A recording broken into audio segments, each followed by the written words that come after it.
নমস্কাৰ আপোনালোক সকলোকে পুনৰবাৰ স্বাগতম জনাইছো মজিদ বন্ধুসকল পলকতে চামক আজি 9টা গুৰুত্বপূৰ্ণ খবৰ প্ৰথমটো খবৰ 2024 লোকসভা নিৰ্বাচনক লৈ ডাঙৰ ঘোষণা দেখত অতি শীঘ্ৰে জাৰি কৰা হ'ব নিৰ্বাচনী অধিসূচনা অহা 12 মাৰ্চত লোকসভা নিৰ্বাচনৰ দিন ঘোষণাৰ সম্ভাৱনা নিৰ্বাচনৰ দিন ঘোষণা কৰিবলৈ ইতিমধ্যে সাজু হৈছে দেশৰ নিৰ্বাচনী আয়োগ 5ৰ পৰা 7টা পৰ্যায়ত এবাৰ অনুষ্ঠিত হ'ব পাৰে লোকসভা নিৰ্বাচন আৰু তাৰ সমান্তৰালকৈ সাজু কৰি তোলা হৈছে প্ৰশাসনক সংবাদমেলৰ জৰিয়তে দেশৰ নিৰ্বাচন আয়োগে ঘোষণা কৰিব 2024 লোকসভা নিৰ্বাচনৰ দিন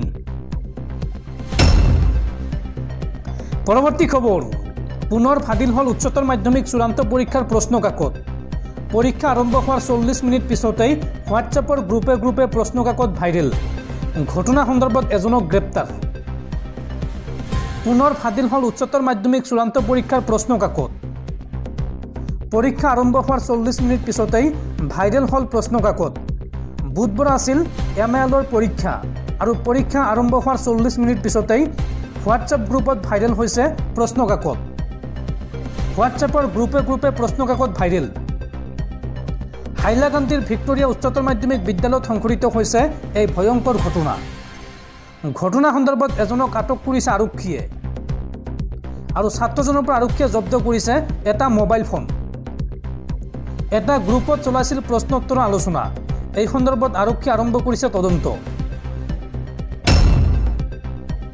পৰৱৰ্তী খবৰ 2026 বিধানসভা নিৰ্বাচনত অসমত বিজেপিয়ে লাভ কৰিব 126টা সমষ্টি তাৰ বাবে বিজেপিয়ে মানিব লাগিব 5টা শৰ্ত মুখ্যমন্ত্ৰী হিমন্ত বিশ্ব শৰ্মাক 5টা শৰ্ত বান্ধি দিলে বিধায়ক চেয়াৰমান আলী আহমেদে কি এই শৰ্ত চাওঁ আহক মুখ্যমন্ত্ৰী হিমন্ত বিশ্ব শৰ্মাই 5টা শৰ্ত মানিলে অসমৰ 126টা সমষ্টি উপহাৰ হিচাপে পাব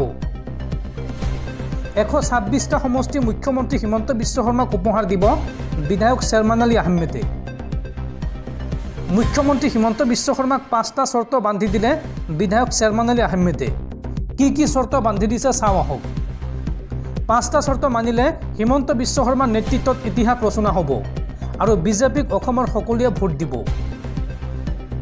চেয়াৰমান আলীৰ প্ৰথমটো শৰ্ত চৰৰ মাটিৰ পট্টা দিয়ক দ্বিতীয় শৰ্ত নেলিৰ মানুহক ন্যায় দিয়ক তৃতীয় শৰ্ত ৱাকফ বৰ্ডৰ সম্পত্তি উদ্ধাৰ কৰক চতুৰ্থ শৰ্ত সংখ্যালঘু মানুহক ন্যায় দিয়ক পঞ্চম শৰ্ত ব্ৰহ্মপুত্ৰৰ গৰাখহনীয়া ৰোধ কৰক আৰু গৰাখহনীয়াত বিধ্বস্ত মানুহক সংস্থাপন দিয়ক মুখ্যমন্ত্ৰীয়ে যিদিনাই এই 5টা শৰ্ত মানিব সিদিনাই মই মুকলিকৈ মুখ্যমন্ত্ৰী হিমন্ত বিশ্ব শৰ্মাক সমৰ্থন জনাম আৰু সেইদিনাই বা সেই বছৰতেই বিজেপিয়ে অসমৰ 126টা সমষ্টিৰ ভিতৰত 126টা সমষ্টিয়ে লাভ কৰিব এই মন্তব্য বিধায়ক চেয়াৰমান আলী আহমেদৰ বন্ধুসকল তাৰপিছত 4 নম্বৰ খবৰটো জনোৱাৰ আগতে আপোনালৈ এটা সৰু ৰিকুৱেষ্ট যদি তালৈকে এই ভিডিঅ'ত লাইক কৰা নাই তেন্তে প্লিজ এটা লাইক কৰি দিয়ক আৰু এনেকুৱা ধৰণৰ নতুন ভিডিঅ' পাবলৈ চেনেলটো ছাবস্ক্ৰাইব কৰি কাষত থকা বেল আইকনটো প্ৰেছ কৰি ৰাখক পৰৱৰ্তী খবৰ ৰাজ্যত সুদখোৰৰ বিৰুদ্ধে অসম আৰক্ষীয়ে চলাইছে সৰ্ববৃহৎ অভিযান এই পৰ্যন্ত 122 জন সুদখোৰক গ্ৰেপ্তাৰ কৰিছে অসম আৰক্ষীয়ে এইবাৰ অসম আৰক্ষীৰ ডিজিপি জিপি সিঙৰ কঠোৰ নিৰ্দেশনা সুদখোৰক কোনো কাৰণতে ক্ষমা কৰা নহয় এই মন্তব্য ডিজিপি জিপি সিঙৰ লগতে সুদখোৰৰ বিৰুদ্ধে চলা অভিযানত এইবাৰ জনতাৰ পৰা সহায় বিচাৰিলে আৰক্ষীয়ে যদি আপোনাৰ অঞ্চলত সুদখোৰ আছে তেন্তে লগে আপুনি আৰক্ষীক জনাওক ৰাজ্যবাসীক এই আহ্বান জনাইছে ডিজিপি জিপি সিঙে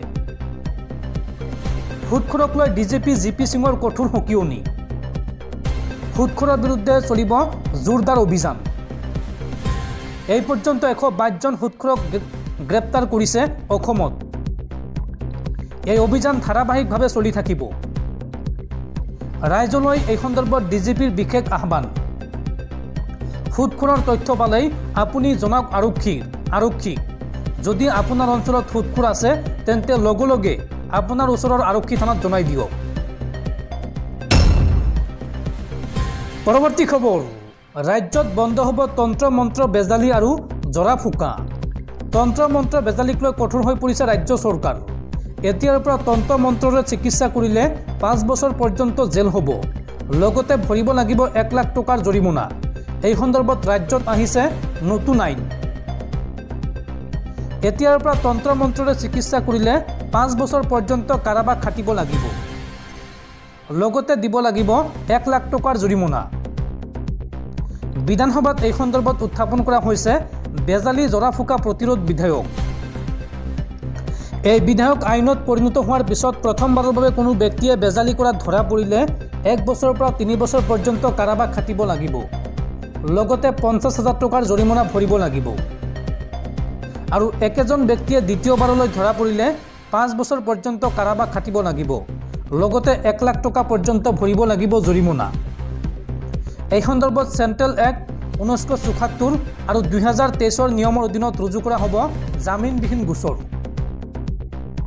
আৰু লগতে তন্ত্ৰ মন্ত্ৰক বিশ্বাস আৰু সমৰ্থন কৰা লোকৰ বিৰুদ্ধেও ৰুজু কৰা হ'ব গোচৰ।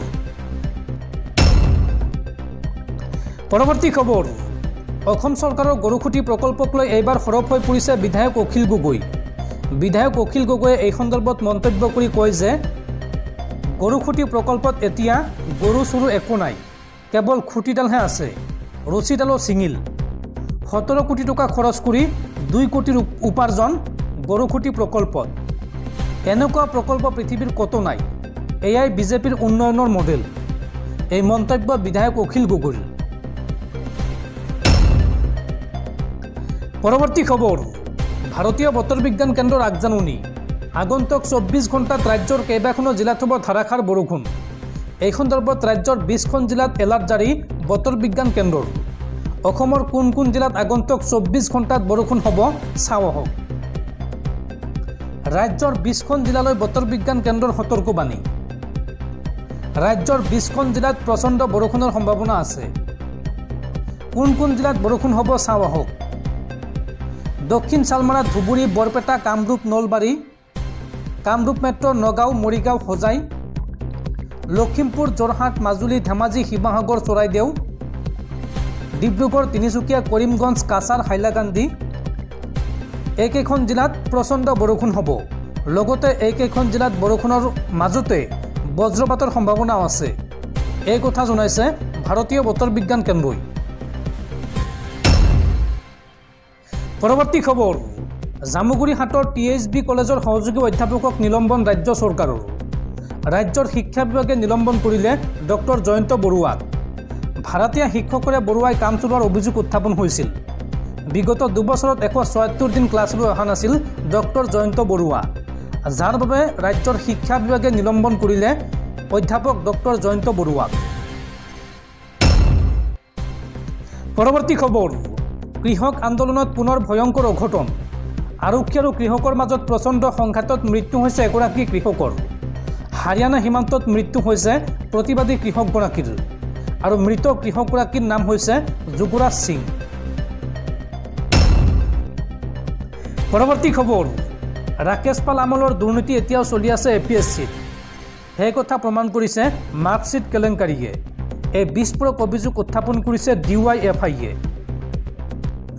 মুখ্যমন্ত্ৰী হিমন্ত বিশ্ব শৰ্মাই 15 ফেব্ৰুৱাৰীৰ দিনা 840 জন অসম লোকসেৱা আয়োগৰ পৰীক্ষাত উত্তীৰ্ণ প্ৰাৰ্থীক নিযুক্তি প্ৰদান কৰি নিকা আৰু স্বচ্ছ নিযুক্তিৰ যিমানে ডাক ঢোল নবজাওক কিয়, সঁচা অৰ্থত যে অসম লোকসেৱা আয়োগত ৰাকেশ পালৰ আমলৰ দৰেই দুৰ্নীতি আৰু অনিয়ম চলি আছে, সেই কথা সংযুক্ত প্ৰতিযোগিতামূলক পৰীক্ষা 2022ৰ মাৰ্কশ্বিটে প্ৰমাণিত কৰিছে।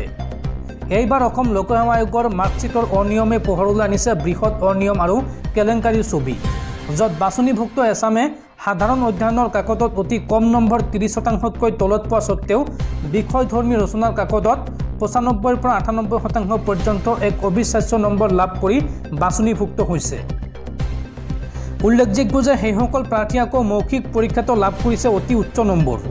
ইয়াৰ বিপৰীতে বহু মেধাৱী প্ৰাৰ্থী পৰীক্ষাত বহাৰ পিছতো এখন কাকতৰ নম্বৰ মাৰ্কশ্বিটৰ পৰা অন্তৰ্ধান হৈছে। বহুতে আকৌ সাধাৰণ অধ্যয়নত খুব ভাল নম্বৰ লাভ কৰাৰ পিছতো ৰচনাৰ কাকতত লাভ কৰিলে আশ্চৰ্যজনকভাৱে অতি কম নম্বৰ। উল্লেখযোগ্য যে এই ধৰণৰ ঘটনা ৰাকেশ পালৰ আমলত খুবেই সাধাৰণ আছিল আৰু এনেধৰণৰ অদ্ভুত নম্বৰ লাভ কৰা বহু প্ৰাৰ্থী আনকি পৰৱৰ্তী কালত গ্ৰেপ্তাৰো হৈছিল। গতিকে আয়োগৰ বৰ্তমানৰ অধ্যক্ষ ভাৰত ভূষণ দেৱ চৌধুৰী ৰাকেশ পালৰ অন্য এক সংস্কৰণ বুলি অভিযোগ আহিছে। তদুপৰি একেজন ভাৰত ভূষণ দেৱ চৌধুৰী ৰাকেশ পালৰ আমলৰ 2014 বৰ্ষৰ সংযুক্ত প্ৰতিযোগিতামূলক পৰীক্ষাৰ সময়ত মুখ্য পৰীক্ষা নিয়ন্ত্ৰক আছিল আৰু আনকি ন্যায়াধীশ বিপ্লৱ কুমাৰ শৰ্মাৰ তদন্ত আয়োগে তেখেতক জাননী জাৰি কৰিছিল।